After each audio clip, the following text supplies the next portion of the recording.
What's up, guys? My name's Captain Dave, and welcome back to the Captain's Quarters, the video in which I go through and answer a selection of your questions and comments from last time's video.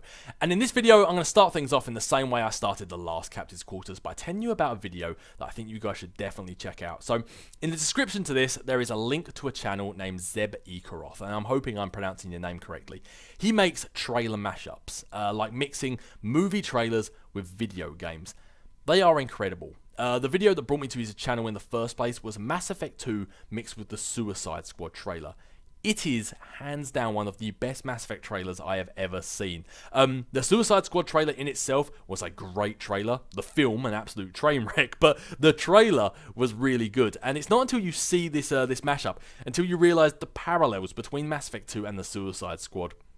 They almost go hand in hand, and the care and love that he's put into this trailer is just obvious from the get-go. It's such a well-made, well-designed trailer mashup. He makes other ones that are similar to that as well. He's got the Mass Effect 3 Omega DLC. He mixes it with one of the other Suicide Squad trailers. It is just as good. You can tell just how much passion he has for the source material when he creates these mashup trailers.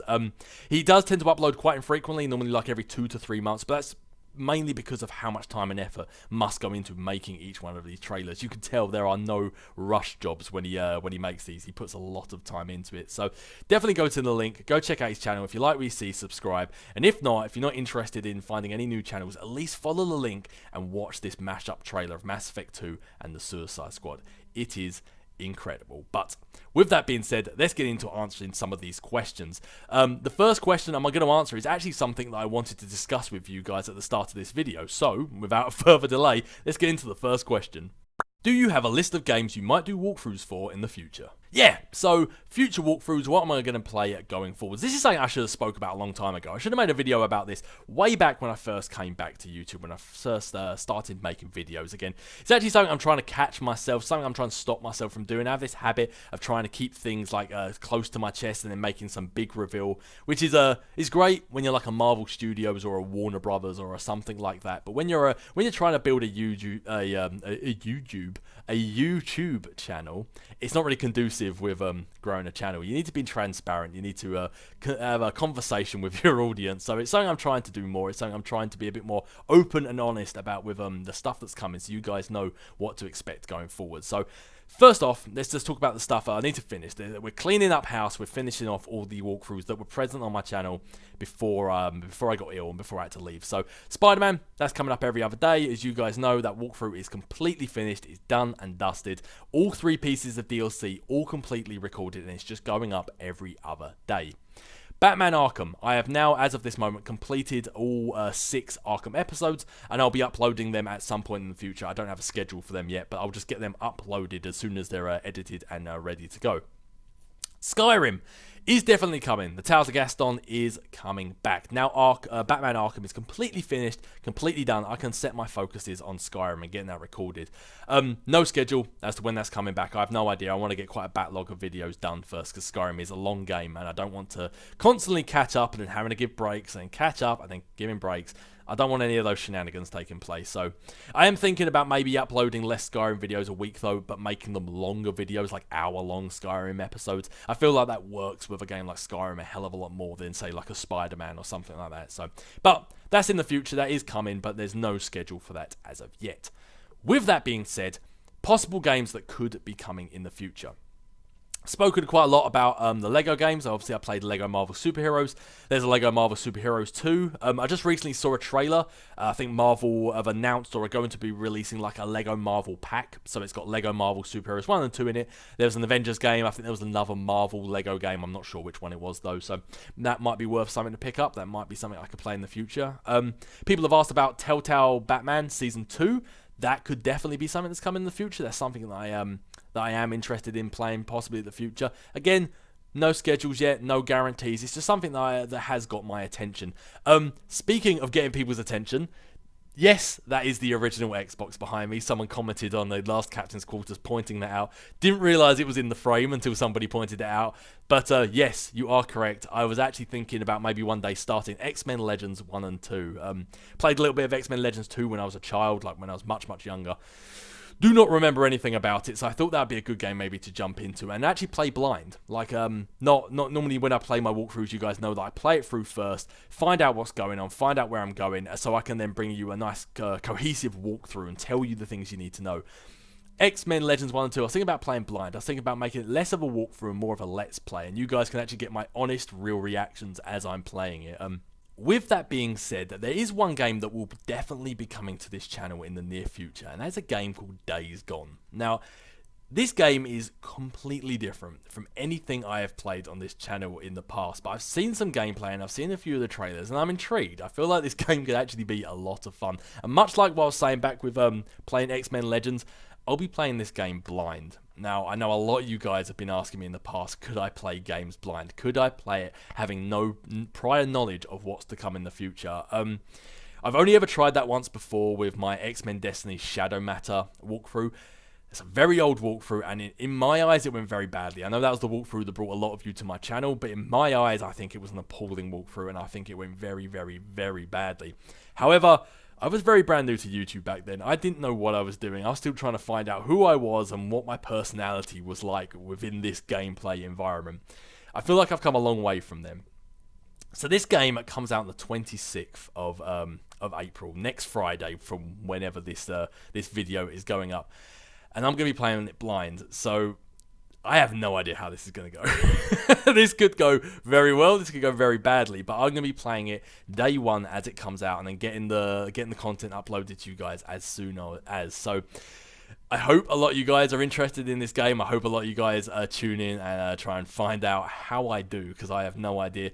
It will either go very well, or it will go so appallingly it will be hilarious. They're the two options, but all of that aside, I'm very intrigued by the game. It looks like it's a lot of fun. I love stories where they're just in-depth on the story of the game. When there's a game that's got like a lackluster story, but it's all about like the mechanics and the building your armor and the stats, that bores me. I have no interest in that. But if a game has a great engaging story, something that drives you to want to go to the next point, that's something I love, and that's why this game intrigues me. I feel like it is going to be quite a good story-driven game. And also the fact that, from watching some of the gameplay, I was listening to one of the game developers, and he was saying it's a game that it almost punishes you for just rushing in. You need to stop, and you need to observe the scenery, you need to see what there is, and you need to plan your attack based on what you're seeing, and that intrigues me. I feel like that could be a lot of fun. Either that, or it's all going to go tits up, and it'll be hilarious for you guys to watch. But either way,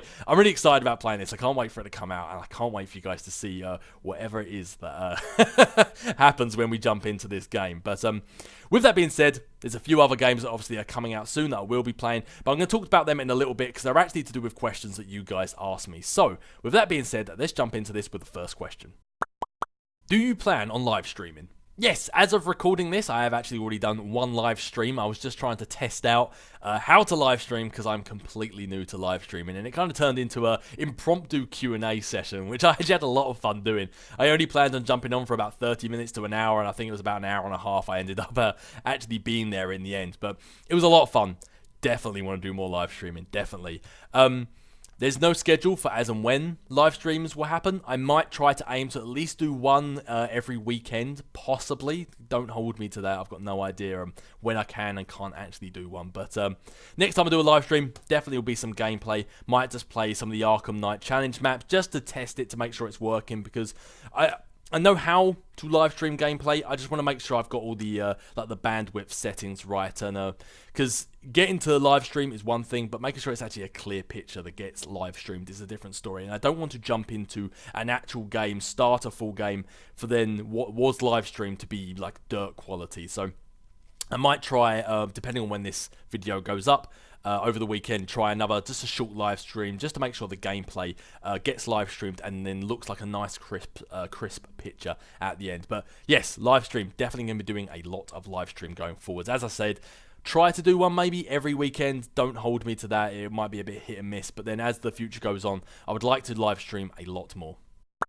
Will you be playing Marvel Ultimate Alliance 3 when it's released? Oh, hell yes, I'm going to be playing Marvel Ultimate Alliance 3, the game I never thought they were going to make, and then lo and behold, they make it for the Switch. So, Thankfully, I already have a Switch. I got one quite a while ago for the Pokemon games when they come out, so I definitely will be playing Ultimate Alliance 3. As of actually recording this video just a few days ago, they announced it will be coming out on July 19th, so I'm very excited to be playing that. Much like I just said with Days Gone and the X-Men Legends game, I'm going to be playing this one blind as well. As soon as it comes out, I'm going to be playing it, recording it, getting it uploaded. I will put a little asterisk on that though, because it is now on the Switch. It means it's a Nintendo product, and I know Nintendo can be quite harsh with what they allow on YouTube. If it's just a case of demonetization and they don't allow and they run their own ads on it, fine. I don't care about that. I like making money on here isn't really a high priority right now. Oh, playing Ultimate Alliance 3 and getting that walkthrough up for you guys, that is the priority. So as long as it's just something like demonetization, I am more than happy to do it. But if it's if I'm running the risk of getting copyright strikes and having my channel removed, then maybe not. So if I can, 100% playing Ultimate Alliance 3, but as I say, little asterisk, we'll just see how it goes with the copyright with regards to Nintendo. Having said that, going back to what I was just saying about live streaming in the previous question as well, what I actually want to do, now the release date has been made, has been announced for Ultimate Alliance 3, I want to live stream Ultimate Alliance 1 and Ultimate Alliance 2, and play through those games, do the anti-reg Ultimate Alliance 2, by the way, because I haven't done that for years and years. I would love to play through those games again and live stream all of those before the release of Ultimate Alliance 3. Again, tiny little asterisk. The only problem with that is I've got both of the Ultimate Alliance games on the PS3. With my recording software that I have now, it actually blocks the signal from the PS3 to the recording software. They put something on the PS4 so you can enable it to record from the PS4, but on the PS3 they don't have that option. So I'm currently looking for a workaround. I've heard apparently a HDMI splitter can solve that issue, but I've been hearing conflicting reports. It's a bit hit and miss, so I'm going to see what I can do. I can see if I can figure it out. I know you can purchase Ultimate Alliance on the Xbox or the PS4 and just play them on the newer generation consoles. I heard apparently with the remastered you have all the DLC, but if one of you guys can let me know, with all the DLC, does it still have Juggernaut? Because if it doesn't have Juggernaut, then I'm playing it on the PS3. Like, I need my Juggernaut. I can't play without my Juggernaut. Yes, let me know if the remastered one has all of the characters, and I mean all of the DLC characters. Because the only other issue with that is I can't really afford to buy 2 new games just to live stream. So yeah, so I definitely played Ultimate Alliance 3, and I'd love to live stream Ultimate Alliance 1 and 2 if I can figure out the kinks. What were your thoughts and feelings on Stan Lee passing away? It's incredibly sad. It goes without saying, really. Even if you put aside all the things he's done with Marvel Comics or the characters he's created or just the work he's done in the public, a man passed away. It's always sad. It doesn't matter what you've done in your life or the things you've created or the joy you've brought to other people. It's incredibly sad when somebody passes away. The fact that he's done all these nice things and he's brought so much joy to people throughout the years, it just makes it more sad that he's passed away. But whether it's him or whether it's just Joe Blogs down the street, it's incredibly sad when someone passes away. And I think it goes without saying that the guy will be incredibly missed, but I also think it goes without saying that he had a hell of a life, and I think that's all anyone could really hope for. Will you play The Last of Us? Now, The Last of Us is also another game I've been very interested in playing. It's something that, as I was saying before, has a great story, a really rich story that just drives you forwards. And every time you feel like you're going to stop playing, you just play that little bit more, that little bit more. And as far as I'm concerned, that is what makes a good story. A story that makes you fall in love with the characters and make you personally invested in their story. And from what I've heard and from what people say, The Last of Us is one of those stories. My partner is actually currently playing The Last of Us at the moment. I've been watching tidbits of her gameplay and seeing some of the stuff she's been doing, and as much as I love watching her play, it is so funny. Because she's just hilarious to watch play stuff. I feel like she should have her own YouTube channel and it would surpass mine in days. But yeah, from watching what she's been playing, I really want to play it. And I'm cutting myself off now because I don't want the game to be spoiled. I don't want it to be ruined for myself. So I'm cutting myself off from watching her play from now on. But depending on how it goes with Days Gone, with that game's release, those two games look like they could be quite similar, at least in theme and like the tone. So seeing how Days Gone goes and how well that's received, then yeah, I feel like maybe in the future Last of Us could definitely be on the cards. Will you be playing any of the God of War games? Believe it or not, I've actually not seen any gameplay of the new God of War game. Everyone says it's like one of the best games to come out in recent years, but I've actually seen nothing to do with it. I saw some gameplay of the original God of War games, and Kratos as a main character I thought was hilarious. He was such an arsehole, to be honest, and it made me laugh. The stuff he'd come out with and the stuff he did, it was just so brutal. But probably not.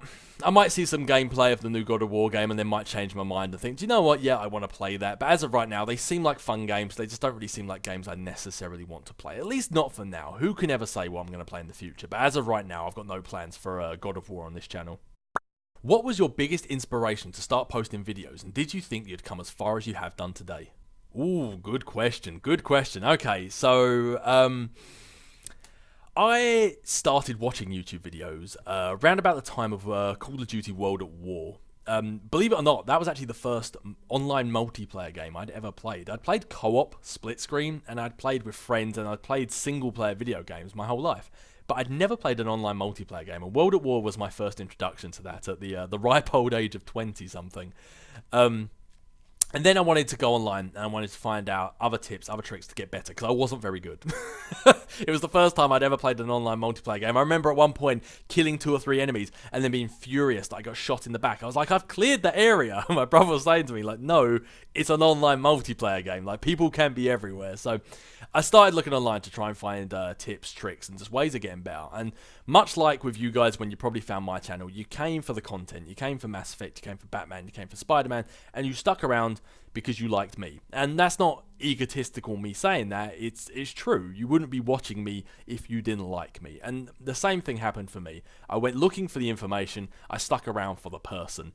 By the time Modern Warfare 2 came out, watching wasn't good enough for me anymore. I wanted to create the videos myself. I felt like I had something that I could deliver to my videos. It was a classic case of monkey see, monkey do. I saw it, I liked it, I wanted to do it too. One thing I will say that I did at the start, and I wish I'd noticed this sooner and I wish I'd stopped it sooner, is I saw these creators and I wanted to do what they were doing. My one mistake was I did exactly what they were doing. And when I'm saying that, I'm not necessarily saying with the games I'm playing, because gameplay on YouTube in general, I was just a tiny drop in a very wide and very deep ocean, and that ocean has just got bigger, not just with gameplay, but with everything on YouTube, with vlogs, with news videos, with makeup how-to tutorials, with ASMR videos, with movie reviews, with game reviews, with everything else that there is on YouTube. There's so many things I'm not even begin to try and list them all, but YouTube is a vast place, and one of the mistakes I felt like I made at the start was I copied the people that I loved, but almost exactly. I was almost just like a carbon copy of their channel, but a POW imitation, because I was trying to be them, but it was forced. It wasn't actually me. For the first couple of years, I had 10, 20 views per video, but the one time I saw that eventually shift, I saw that eventually change, was when I did my first Ultimate Alliance 2 walkthrough. And I didn't even mean for it to be a walkthrough. I one day just wanted to sit down and just talk my mind and play a game and relax. And I loved doing it so much. I found it so much fun. I decided to finish the entire game. And then once I'd done that, I was like, do you know what? I had so much fun playing a superhero game. It felt like it was effort to make a Call of Duty video. Like, I loved watching them, but making them wasn't that fun. I thought it would be more fun. As soon as I played Ultimate Alliance 2, that was a hell of a lot of fun. I was talking about something I was passionate about. I was playing something I was passionate about, and I had a hell of a lot of fun doing it. And even though I look back on that walkthrough now and I listen to myself talk and I cringe because the stuff I was saying, because I was still trying to imitate people that I watched. I was still trying to be this cool, cocky, confident guy, and that's not me. I'm a dork. I'm a goofball. I make stupid jokes and I giggle at the things I say. Like, that's who I am. I'm not this arrogant, cool guy that I was trying to be when I first started my channel. I wish I'd noticed that sooner. I wish I'd made that change sooner, because as soon as I started actually being myself, playing games that I loved, creating content, not just gameplay, but just content in general that I loved, I enjoyed it more, and that passion must come through in my voice, because that's when I started noticing my channel pick up more. it was nothing to do with necessarily what I was creating. It was the fact that I enjoyed what I was creating. And I feel like that comes through. Like, you might watch me play video games and think, I want to create a video game channel. But try other things as well. Things that you want to do, even if 1,001 other people have done it. Because video games might be what gets you into YouTube, but then that can evolve and that can change. And you can go other places with it. Case in point, I've done video games here on YouTube forever. Superhero games here on YouTube forever. Recently, started creating some new stuff. Created the Miles Morales sort of brief history video. I'm currently working on my next comic book video, which is a road to the comic event Spider-Verse. Loving it. I am having such a blast. It's so much hard work, but I am so excited by what I'm creating. I can't wait to show you guys what's coming in the future. So try new things. Always try and do things that you like to do and you want to do. Because even though imitation is the most sincerest form of flattery, the world doesn't need two of that person. Be you, do what you want to do. And with regards to do I ever think my channel was going to come this far? No, not at all. But I don't judge my channel's success on subscriber count. Because if you actually look at my subscribers, it says I have something like 38,000 subscribers. That's not true. That's not true at all. If you were to actually look at the people who watch my videos, you guys who are watching this video right now, I have 500 to at most 2,000 subscribers. That subscriber count doesn't count. Some of that goes back 8 years ago, 7 years ago, back on a video that I don't even create anymore. So a lot of people have subscribed, might not even be on YouTube anymore. So when you say, do I think I'd come this far today? No, I didn't. But don't take that number and think I am a super duper success. It's not the case. Don't be wrong. 500 to 2,000 people, that's still a hell of a lot of people. You put all those people in the room, that is a lot of people. But I don't know. I feel like I'm kind of going off topic here. I feel like I'm rambling. I've lost sight of where I was originally trying to get to with this. So I think to bring it back to the points I'm actually trying to make here without my rambling going on was biggest inspiration was literally monkey see, monkey do. Saw people making videos. I wanted to do it. Did I think I was come as far as I did today? Not at all. For the longest time, I didn't think it was ever going to happen, but I was doing something I enjoyed, so I just kept doing it, and I think I just got incredibly lucky. And any advice I'd give you guys if you want to make your own channels is just do what you want to do. If nobody ever watches your videos, it shouldn't matter. If you're enjoying doing it, that's really all that should matter. Don't get me wrong, it really helps when people watch your videos. It makes you feel so much better. But yeah, I've rambled longer than I meant to do. It was going to happen eventually. It happens with one of these questions at some point. Are you a fan of the Halo series? I'm going to answer that question by telling you guys a story. A story of a man named Mike. Mike loves Halo. Mike was incredibly excited when the 5th Halo game was announced. Mike said to me, Dave, if I lend you my 4 Halo games, will you play through all 4 Halo games? And then we can play Halo 5 together when it comes out. I'd never played Halo before. I thought that would be a great idea, but I said, Mike, if I'm going to play through all 5 Halo games, why don't you play through the Mass Effect trilogy?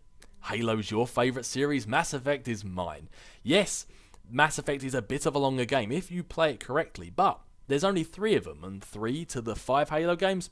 Figured it was a nice trade-off. I figured it'd be roughly the same amount of time spent. So, I played through all 4 Halo games. I played through Halo 5. And despite me being incredibly awful at the multiplayer, I played Halo 5 multiplayer and got an incredible amount of assists and a lot of deaths and no kills. Mike didn't play a damn thing. And to this day, he has still not played a damn thing. So to answer your question, I'm going to ask you one myself. In the comments below, please let me know what you all think about Mike. What comic book character would you love to see get a video game adaptation? Daredevil. I feel like you could create a really good game with that. Like if it was in the same sort of sense of like one of the Arkham or Spider-Man games, like you could create a real good Daredevil game.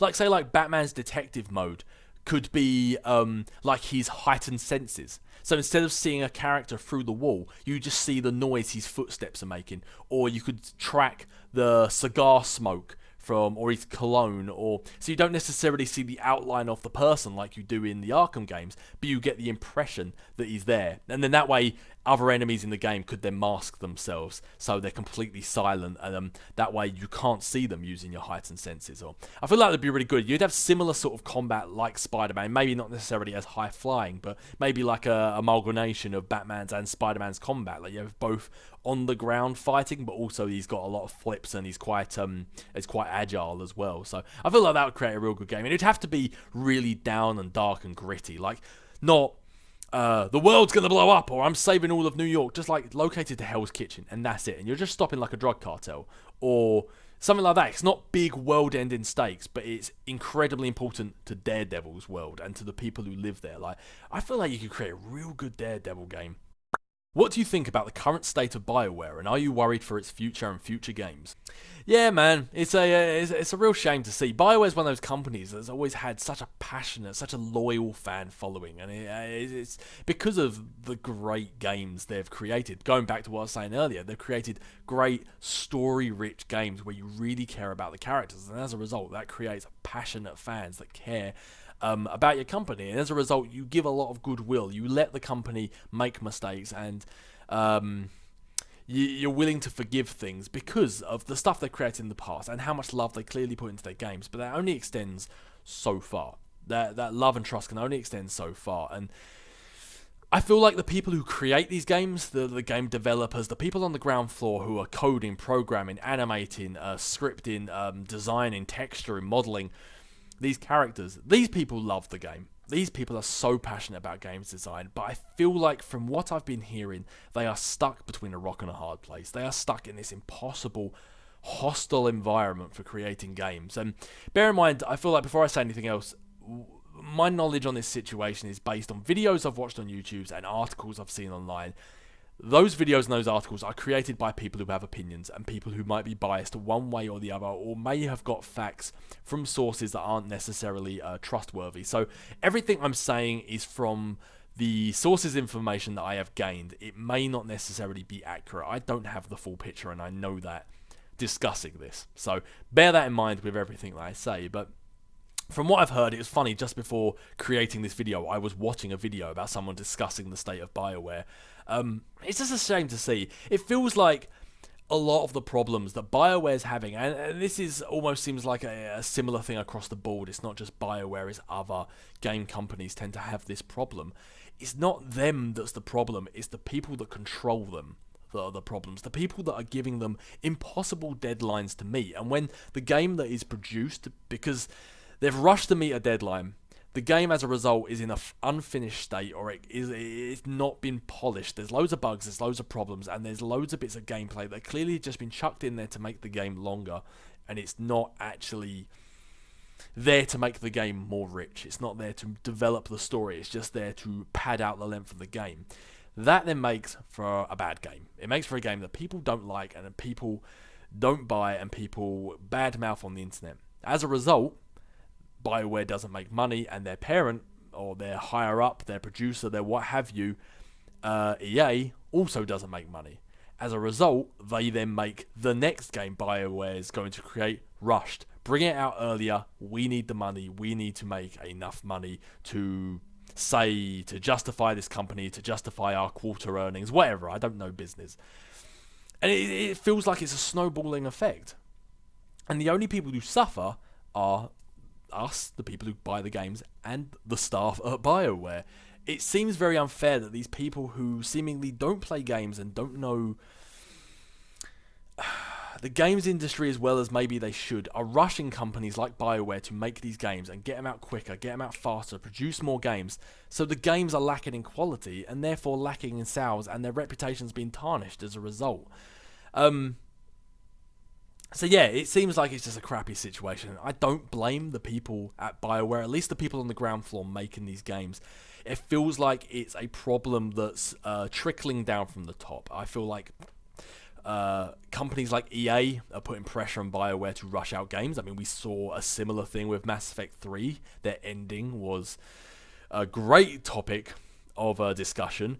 Andromeda gets released. It's Mass Effect 3 times 10. now Anthem gets released and people say that Andromeda was shipped in a more stable state, then Anthem, it's snowballing. One game does poorly, so the next game gets rushed. That game does even worse because it was rushed, so the game after that gets rushed again, which means that game's going to be even worse. And it's baffling how someone with no experience, like myself or other people on the internet, see this, but the people at EA or the heads, the top heads at Bioware, don't. And I feel like, again, all these opinions are coming from a place of no knowledge. Just from what I've seen, I'm coming up with a solution. I could be completely wrong about what I'm saying, but I don't know.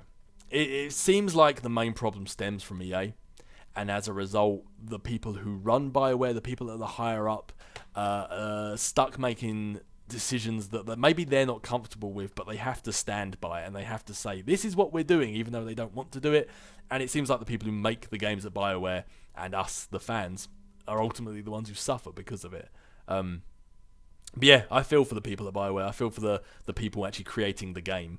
It feels like they have been stuck in a hellish situation, putting all that time and effort in just for a game that's not well received because it's been rushed. It sucks. And then we're seeing similar things with Bethesda. Maybe not with the pressure from a game company to push out more titles, more games, but I mean, they're a beloved company as well. They're such a passionate hardcore fan and are getting to eat a dirt sandwich because of it. It's just a shame. It's just a shame to see such once loved companies having their name getting dragged through the mud, and it's not undeserved either. And that's the shame of it. That's the real shame. But as I say, I don't know all the facts at all. I only know from what I've seen on the internet and from what I've read, and that by all means does not mean I know what's going on. So these are just my opinions from what I've seen from the facts. But from what it seems like it's a bad situation, and it seems like it doesn't look like it's getting better anytime soon. What do you think about co-op with Peter and Miles in the PS4 Spider-Man sequel? To be honest, I'm kind of on the fence about it. I think it entirely depends on how it's implemented in the game itself. I personally believe in the sequel we're going to be having kind of similar to how it's been in this game. Like, the main focus will be Peter Parker Spider-Man, but we will get bits where we will be playing as Miles Morales Spider-Man as well, but not necessarily co-op, just a shift in character. I thought for a while it might be cool to kind of do it in the same way GTA 5 did it, where at any moment you can just swap between characters and you'll join them as they're doing something in the world. So at one point we'll be Peter and we'll be like, right, let's go be Miles, let's go do a Miles mission. So we'll switch to Miles and he might be webbing up a criminal to a wall, or sitting there eating an enchilada on a fire escape, or something like that. I thought that could be a cool way of doing it, but again, it depends how it's implemented, because if they do that just for the sake of going, look, you could be both characters, but it hinders the story, I'd rather they just don't do it. But I do think we're definitely going to play as both Peter and Miles in this next sequel. If not in this next sequel, the one following. But it's definitely on the cards. But to be honest, I'd rather just stick with the single-player game and get a great game, as opposed to them just trying to chuck in multiplayer or trying to chuck in co-op just for the sake of doing it, Only do it if it really fits the story. If they want to tag on a multiplayer that's separate from the game, fair enough, but I'd rather them just put all their efforts to making just a great Spider-Man game like they have with the original. But with that, that's the main questions done and dusted, and let's get into this with the questions that don't need long, in-depth answers with a quick-fire round. What are your thoughts on Peter Parker coming back to life in the Ultimate Universe? My thoughts on the matter are kind of bittersweet, to be honest. It's always a shame when they kill off a character and then inevitably bring him back to life again. It does such a disservice to the original story that was such a well-crafted story. Yet, on the other hand, a part of me is kind of happy just to see Peter Parker ride off into the sunset with Mary Jane and get a happy ending. A happy ending we know he's eventually never going to get in the mainstream 616 universe. Have you read any comics that are not DC or Marvel? Yes, I've read Walking Dead and a smidgen of Mass Effect. Any plans in the future to play Dragon Age? Very possibly. It's one of those games I've wanted to play for a very long time. Will you be doing more reaction videos? I will be doing more reaction videos, but I won't be reacting to every single trailer that comes out. It really just depends if I'm in the mood to do a reaction trailer and if I'm available when the trailer's released. Tea or coffee? Tea. What is the secret to such a magnificent beard? Eating your vitamins and saying your prayers, brother! Who's your favourite DC character? The Flash, probably. What do you do for work nowadays? Currently awaiting interviews. Oh, the unemployment is so much fun. If you were born with an X gene, what mutant ability would you have? I would say it's a toss-up between regeneration, teleportation, or maybe Iceman's ice powers. Because they're just cool. Pun the pun. Captain Dave, can you do an American accent? I can certainly try, but I don't think it'll be very good. Spider-Man versus Batman, who do you think will win? Depends entirely on whoever the writer is. If they're just bumping into each other in the streets, no time to prepare, then I think Spider-Man's got the upper hand there. But if they know it's coming, if they know the fight's on the way and they have time to prepare for each other's weaknesses, I think Batman could take it. Have I seen the Venom movie and do I think it'll be joining the MCU? I haven't seen the Venom movie, and to be honest, I don't think it will be joining the MCU. I think Sony wants to create their own Spider-Verse, but this time with Venom instead of Spider-Man. FYI, I love that you still have that YouTube icon. It makes me laugh every time I look at it. What MCU film is the worst? Oh, tough one. Thor: The Dark World. Have you seen Deadpool 2, and did you like it? Yes and yes. But with that, I'm going to bring this episode of the Captain's Quarters to a close. If there's any questions you would like to ask me, leave them in the comments section below, and I may get around to answering them in next time's video. If you like this video and you'd like to see more of this sort of stuff going forwards in the future, please give this video a like. It really helps the channel to grow. If you're new here, maybe think about subscribing, and always press that notification bell to be notified of all future videos going forwards. But failing that, I hope you all have a lovely day. Be nice to people. And I will catch you guys later.